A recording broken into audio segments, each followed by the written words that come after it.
நீர்கொழும்பு ஹெப்பங்கொட பகுதியில் உள்ள இந்த கடலில் பல உயிர்கள் காவு கொள்ளப்பட்டமையினாலேயே இவ்வாறு பலகை காட்சிப்படுத்தப்பட்டுள்ளது. புது வருடத்தை மகிழ்ச்சியாக கொண்டாடுவதற்காக ஐவர் இந்த கடலில் குளிப்பதற்காக பலகையையும் பொருட்படுத்தாது நேற்று மாலை வருகை தந்தபோது இவர்கள் கடல் அலையில் இழுத்து செல்லப்பட்டுள்ளனர். பிரதேசவாசிகள் உடனடியாக செயற்பட்ட போதிலும் இருவர் மட்டுமே காப்பாற்றப்பட்டனர்.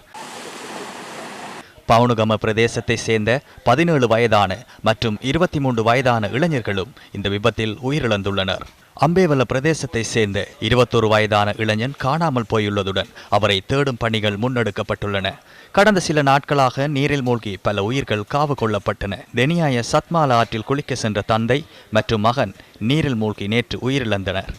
ஹங்வெல்ல குமாரி நீர்வீழ்ச்சியில் குளிக்க சென்ற மூவர் கடந்த 30ஆம் தேதி உயிரிழந்தனர். இதனை அடுத்து காணாமல் போன பெண்ணின் சடலம் இன்று வரை கண்டெடுக்கப்படவில்லை. சமாஜ மாத்திய துல දකිනවා ඉතාමත්ම மிகவும் ஆழமான இடங்களை சமூக வலைத்தளங்களில் பார்க்கின்றோம். இது அழகின் பின்னணியில் மிகவும் பயங்கரமான விடயங்கள் மறைந்துள்ளன. நீரினை அண்டிய பிரதேசங்களுக்கு சென்றால் நீந்தக்கூடியவர்களுக்கு மாத்திரமன்றி நீந்த முடியாதவர்களுக்கும் ஆபத்தினை விளைவிக்கக்கூடும். இவ்வாறான விடயங்களை குறித்த பகுதியில் உள்ள மக்களிடம் கேட்டு அறியலாம். அதே போன்று உயிர் பாதுகாப்பு பணியில் ஈடுபடுபவர்கள் இருக்கும் இடத்தில் நீரில் இறங்கலாம். இதனை தவிர விபத்துகள் மற்றும் ஆபத்துகள் தொடர்பிலும் அறிவுறுத்தப்பட்டிருக்கும். ஆகவே மக்கள் கவனமாக இருக்க வேண்டும்.